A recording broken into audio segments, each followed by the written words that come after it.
فاضل بریلوی علیہ رحمۃ اللہ، آپ نے علمی اتنے کام کر دکھائے کہ آج تک ان کے علم کے برابر کرنا تو دور کی بات ہے، بڑے بڑے علماء اور پوری تحریک اور تنظیم مل کر کے ان علوم کو سمیٹا نہ جا سکا ہے اب تک، جتنا کہ اعلیٰ حضرت نے کچھ کر دیا۔ وہ کون سا موضوع ہے جس پر آپ نے قلم نہیں اٹھایا؟ میں نے بات کی تھی اعلیٰ حضرت کو کس نہج سے دیکھا جائے، ایسا معلوم ہوتا ہے جس موضوع کو پڑھ لیں ایسا معلوم ہوتا ہے کہ زندگی بھر اعلیٰ حضرت نے اسی پر محنت کی ہے۔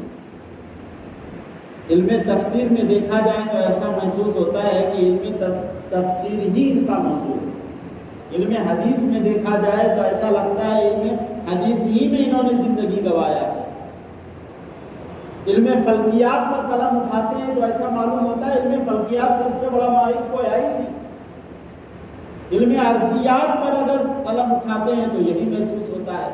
یہاں تک کہ علماء نے گنا 105 علوم و فنون پر مہارت رکھنے والی شخصیت کا نام امام احمد رضا خان فاضل بریلوی علیہ رحمۃ اللہ۔ وہ دین کی بھی ضرورت ہے، دنیا کی بھی ضرورت ہے۔ جب یہ کرنسی نوٹ چھپا تھا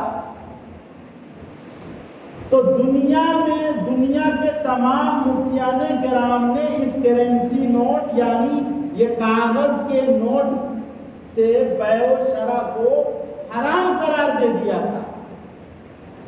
آج بھی قاسم نانوتوی کا فتویٰ موجود ہے، اس کی کتاب میں کہا یہ جو کرنسی نوٹ ہے اس سے لین دین خرید و فروخت کرنا کیسا، وہ لکھتا ہے اب مسئلہ قابل غور ہے، سمجھ میں نہیں آ رہا، یہی جواب لکھا ہوا ہے اتنا ہی سا فتویٰ رشیدیہ میں، مسئلہ قابل غور ہے، سمجھ میں نہیں آ رہا۔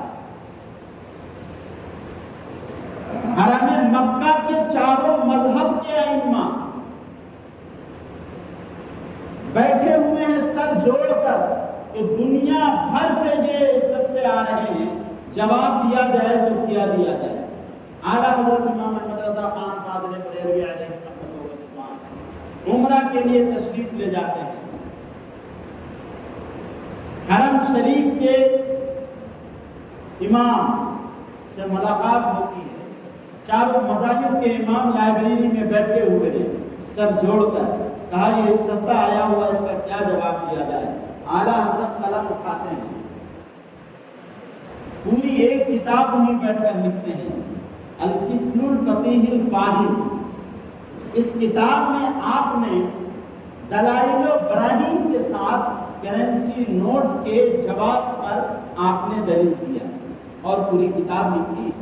تو حرم مکہ کے امام نے کہا کیا ہماری آنکھیں پھوٹ گئی تھی جو یہ تمام دلائل اور حوالہ جات ہمیں نظر نہ آئے؟ عزیزان ملت اسلامیہ، اعلیٰ حضرت کا بڑا اونچا مقام ہے۔ اسی زمانے میں پروفیسر البرٹ سائنسدان، ایک بڑا فلسفی اور بڑا سائنسداں گزرا ہے، پوری دنیا کو حیرت میں ڈال دیا تھا اور ایک پیشنگوئی کی تھی کہ فلاں ستارہ فلاں ستارے سے ملنے جا رہا ہے، فلاں فلاں تاریخ میں ایک بڑا دھماکہ ہوگا، زمین نیست و نابود ہو جائے گی، تمام دنیا میں خلفشار مچ گیا تھا، سکون چھین لیا تھا اس پیشنگوئی نے۔ کیا حال تھا اس دور کا تصور کریں جب اس البرٹ نے یہ پیشنگوئی دی تھی، لیکن اعلیٰ حضرت امام احمد رضا خان فاضل بریلوی علیہ رحمۃ اللہ نے قلم اٹھایا اور مکمل ایک کتاب لکھی اور دنیا سنیت کو مطمئن کیا کہ ایسا کچھ بھی نہیں ہونے والا ہے، اور ایک نہیں بلکہ کئی دلیلوں سے اس سائنس کا رد کیا اور بڑے سائنسداں بنتے ہوئے نظر آئے۔ عزیزان ملت اسلامیہ، سائنسی علوم و فنون پر اعلیٰ حضرت امام احمد رضا خان فاضل بریلوی علیہ رحمۃ اللہ کی بہت بڑی خدمات۔ آپ نے 3 کتابیں لکھی، رد حرکت زمین پر. آج لوگوں کا کیا مزاج ہے؟ سائنسداں بغیر دلیل کے اگر کوئی بات کر جائیں تو یہ عوام فوراً اسے مان لیتی ہے بغیر دلیل کے. ایک بھی دلیل ہم نے مطالعہ کیا ہے، ایک بھی دلیل زمین کے گھومنے پر سائنسداں نہیں دے سکتے. 2-3 دلیل کی بات نہیں کر رہا، 10 دلیل کی بات نہیں کر رہا، ایک دلیل کہ زمین گھومتی ہے. اعلیٰ حضرت نے اس نظریے کا 105 دلیل سے رد کیا، جس میں آیات مقدسہ اور متعدد احادیث کریمہ کے ساتھ ساتھ عقلی دلائل کے دریا بہا.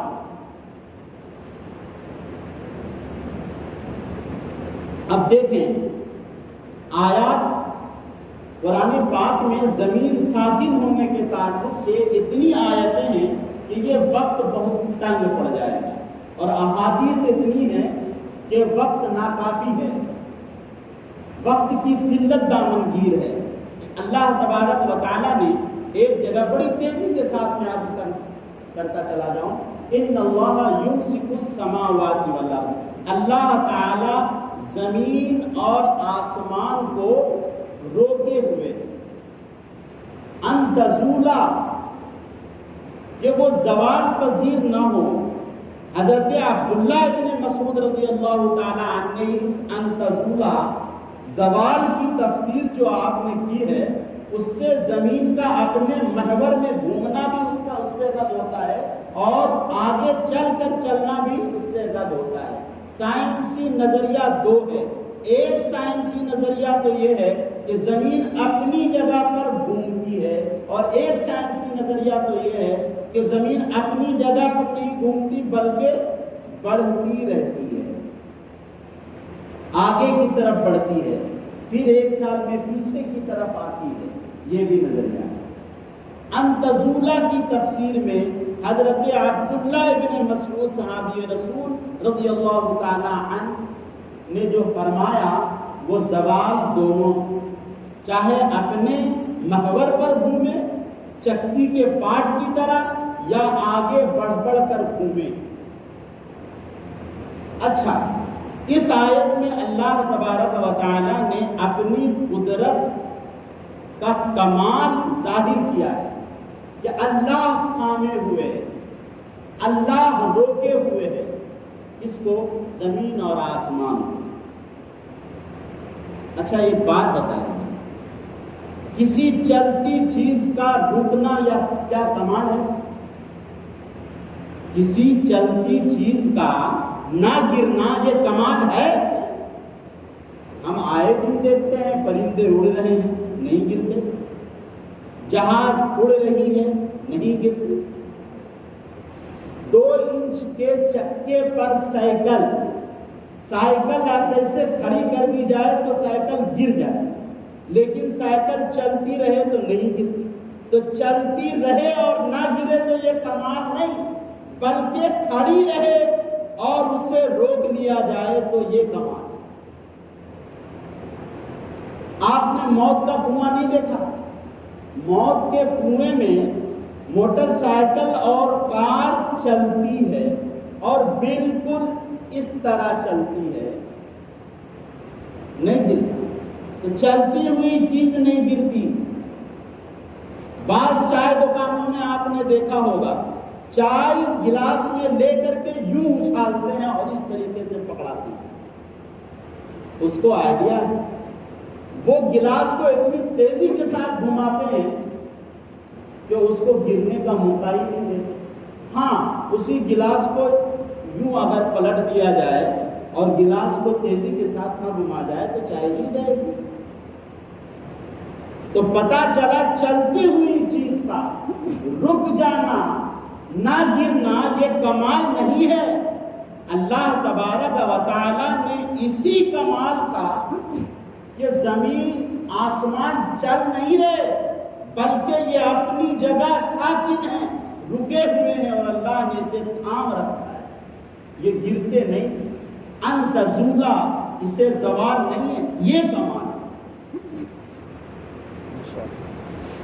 کہتے ہیں یہ مولوی کیا بتائیں گے، یہ زمین گھومتی ہے کہ آسمان، یہ سورج گھومتا ہے، ایک دلیل دے دو۔ عزیزان ملت اسلامیہ، اللہ تبارک و تعالی نے زمین کے ساکن ہونے پر فرمایا والجبال اوتادا، بہت جگہ ہے، وجعلنا فیہا رواسی وانہارا، کہ ہم نے زمین پر پہاڑ کی کیل ٹھوکی۔ کیا کیا؟ زمین پر پہاڑ کی کیل ٹھوکی تاکہ یہ زمین حرکت نہ کرے۔ یہ ہے قرآنی نظریہ، اور جس نے زمین کی تخلیق کی ہے، بنائی ہے، اس نے یہ بتایا ہے۔ چلیے قرآنی نظریہ، احادیث کا نظریہ، یہ ہمارے لیے اور آپ کے لیے قبول ہے، لیکن ایسا نہیں ہے کہ آپ قرآن و حدیث کو جو نہ مانے وہ بھی خالی چلا جائے گا۔ قرآن تو بڑی سائنٹیفک بات کرتا ہے۔ زمین اپنی جگہ ساکن ہے، اگر زمین تھوڑی بھی حرکت کرے تو یہاں جینا محال ہو جائے گا۔ اچھا ایک بات یاد رکھیے، سورج کتنا بڑا ہے زمین سے؟ آج کا سائنسی نظریہ کیا ہے؟ سورج ساکن ہے، یعنی اپنی جگہ ٹھہرا ہوا، زمین گردش کر رہی۔ اتنی بے وقوفانہ بات ہے یہ، اتنی بے وقوفانہ بات ہے کہ ہم کہتے ہیں بے وقوفی کی حد پار کر رہی۔ ہزار اس زمین جیسی ہزار زمینیں سورج میں سما سکتی ہیں۔ غلط ہے؟ سورج میں اس زمین جیسی ہزار زمینیں سما سکتی ہیں، تو سورج کے سامنے زمین کی کیا حیثیت رہی؟ تھوڑی۔ آسمان کے سامنے زمین کی کیا حیثیت رہی؟ نقطہ۔ نقطہ، چھوٹی سی ایک دنیا، ارے بہت زیادہ نہیں، آسمان سے زمین سے آسمان کا فاصلہ 500 برس کا ہے، حدیث پاک سے ثابت ہے، سائنسداں جانتے ہوں یا نہ جانتے ہوں۔ نہ چاند آسمان پر ہے، نہ سورج آسمان پر ہے، ہاں زمین سے قریب چاند ہے اور اس سے زیادہ اور دوری پر سورج ہے، یعنی یہ چاند جو حرکت کرتا ہے اس کا دائرہ گھومنے کا کم ہے اور سورج کا بڑا دائرہ ہے۔ اس کو اس طریقے سے سمجھ لیجئے کہ جس طرح کعبہ کے درمیان ایک دم کعبہ سے سٹ کر کے اگر اس کا طواف کیا جائے تو اس کا دائرہ کم ہوگا، اور اس سے تھوڑی دوری پر سے اگر طواف کیا جائے تو وہ دیر میں اپنی چکر پوری کرے گا۔ اب بالکل دور سے اگر کوئی طواف کر رہا ہے تو اور زیادہ دیر میں اپنی چکر پوری کرے گا، تو کعبہ اور اس کے درمیان بہت سارا فاصلہ آیا نہیں آیا؟ آیا۔ تو اس کا تو کعبے کا طواف کرنا سمجھ میں آتا ہے، اب کعبہ اگر چاہے تو اس کا طواف کر لے، بات سمجھ میں آتی ہے؟ کیسے طواف کرے؟ اس کو تو اور بڑا دائرہ بنانا پڑے گا۔ یہ تو کچھ ایسی باتیں ہیں، اعلیٰ حضرت نے 105 دلیل سے اس کا رد کیا ہے، اور اس کو آپ کو ہمیں سمجھانا یہ بڑا مشکل ہے، اس کے لیے بورڈ کی بھی ضرورت پڑ سکتی ہے، لیکن ایک بہت ہی منطقی اور فلسفیانہ بات جو اعلیٰ حضرت نے کی ہے بڑا لاجواب ہے۔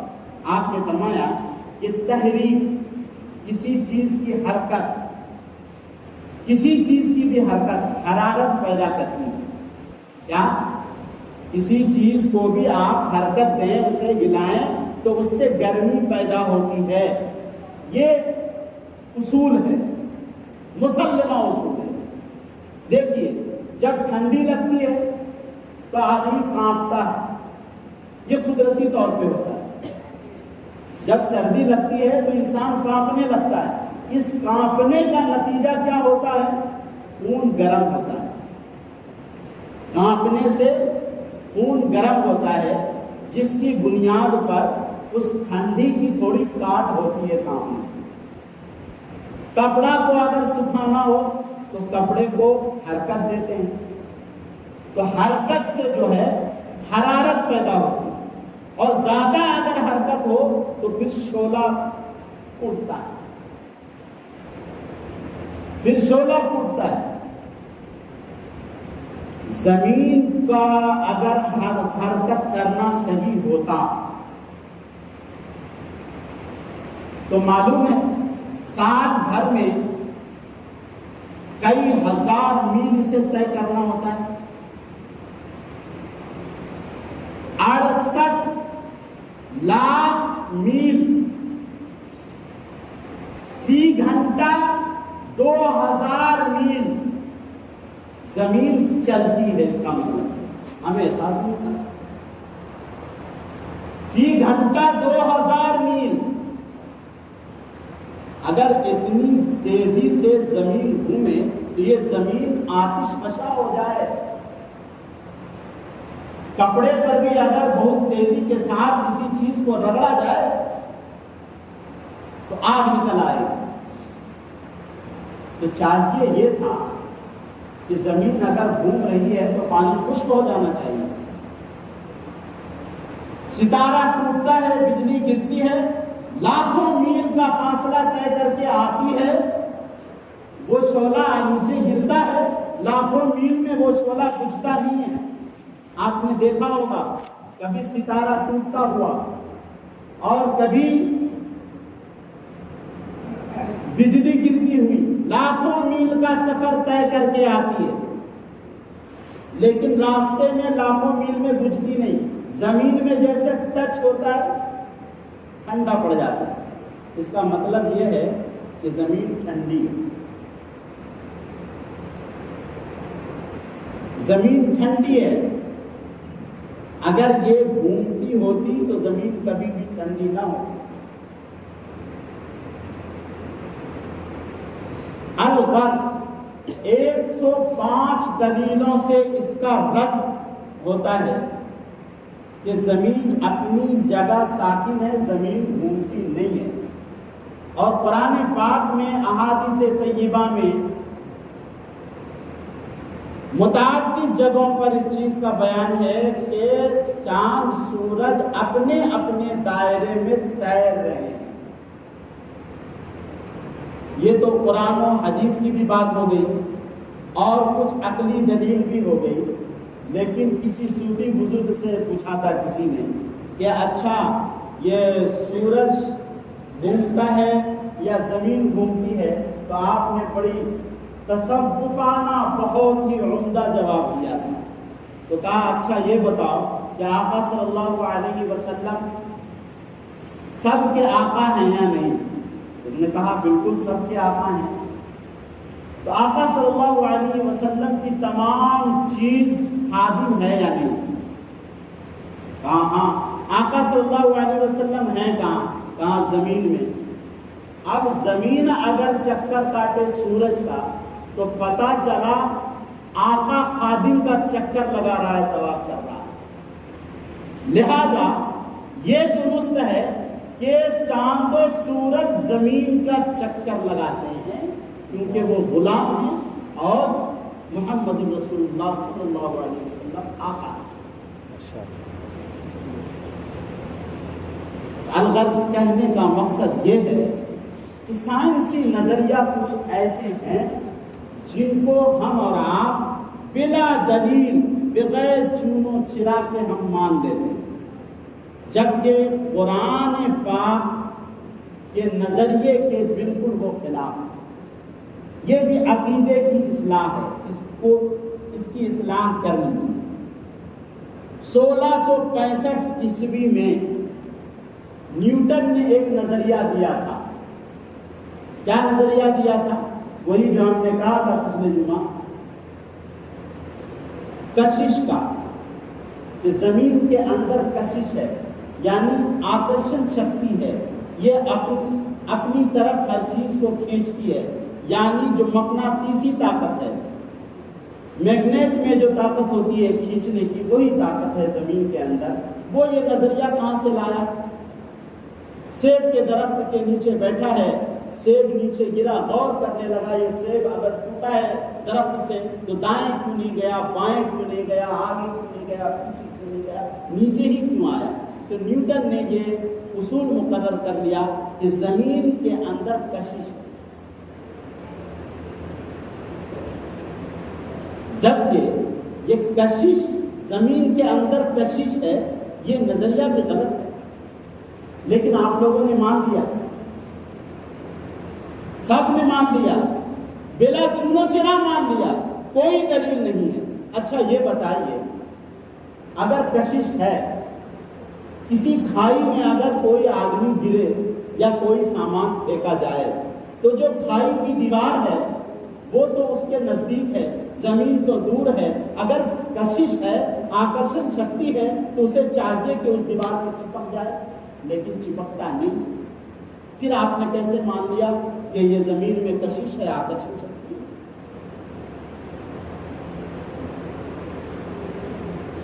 اور بھی ہے، بڑا مقناطیس یعنی بڑا چمبک جو ہوتا ہے،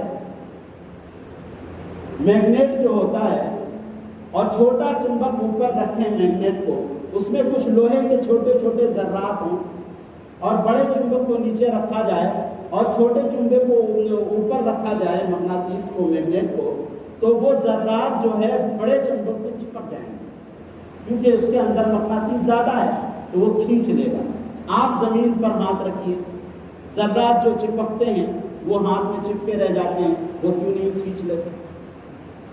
پھر آپ نے کیسے مان لیا کہ زمین میں آکرشن شکتی ہے؟ بلا چونو چرا، بغیر دلیل کے۔ ڈھلان پر سے اگر پہاڑی کی چوٹی پر یا کسی ڈھلان پر گیند کو رکھا جائے تو وہ گیند چل کر نیچے چلا آتا ہے، جبکہ چاہیے تھا کہ وہیں پر چپک جائے۔ پھر آپ نے کیسے مان لیا کہ زمین میں آکرشن شکتی ہے؟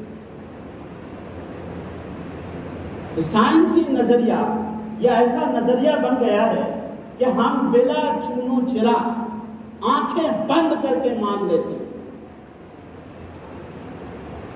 ایک بھی دلیل نہیں ہوتی، زمین کے گھومنے پر ایک بھی دلیل نہیں، زمین سیارہ ہے ہی نہیں، آسمان سیارہ ہے ہی نہیں، اور زمین کو سیارہ مان کر اسے، اصل میں بات یہ ہے کہ سائنسدانوں نے اس کا تجربہ صحیح سے نہیں کیا، اور آپ کو بھی نہیں معلوم کہ نظریہ کہاں سے چلا۔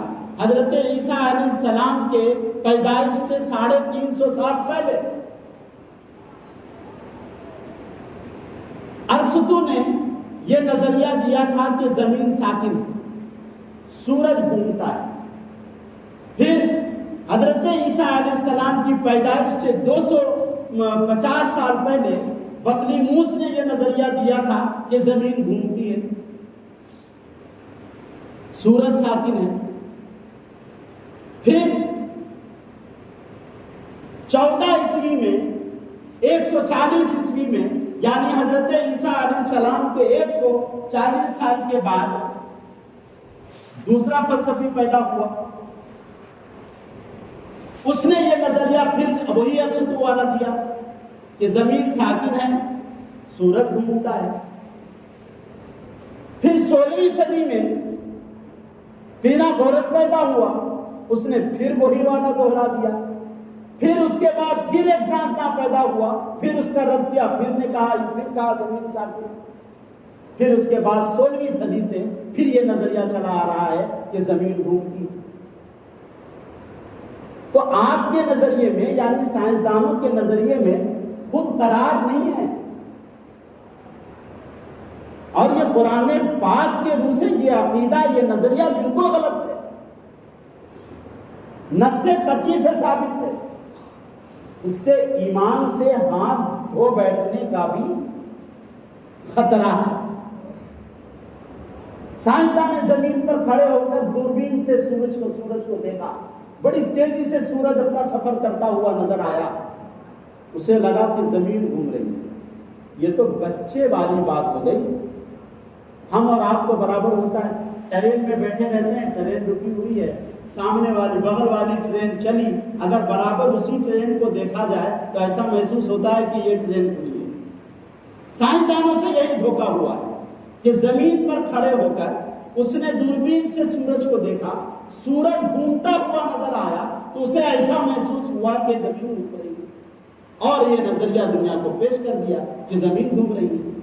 لیکن جس سائنسدان نے دوربین سے سورج کو بھی دیکھا اور پھر زمین کو بھی دیکھا، ٹرین پر بیٹھنے والا آدمی ایک طرف ہی اگر دیکھتا رہے تو اسے یقین ہو جاتا ہے کہ یہ ٹرین کھلی ہے، اگر دوسری طرف دیکھے تب اس کو سمجھ میں آتا ہے کہ نہیں، یہ ٹرین رکی ہوئی ہے۔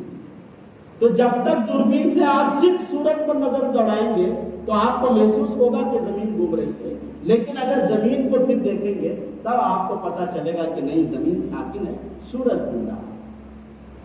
عزیزان ملت اسلامیہ، میں اتنی بات تو نہیں کر سکتا، صرف اتنا کہہ سکتا ہوں کہ اعلیٰ حضرت نے 105 دلیلوں سے اس کا رد کیا ہے، قرآن و حدیث کی روشنی میں بھی اور عقل کی روشنی میں بھی، دلائل کی روشنی میں، اور جو دلیل اور جس بات سے زمین کے گھومنے کو سائنسداں مانتے ہیں اس کا زبردست انداز میں رد کیا ہے، موقع ملے تو کبھی پڑھیے۔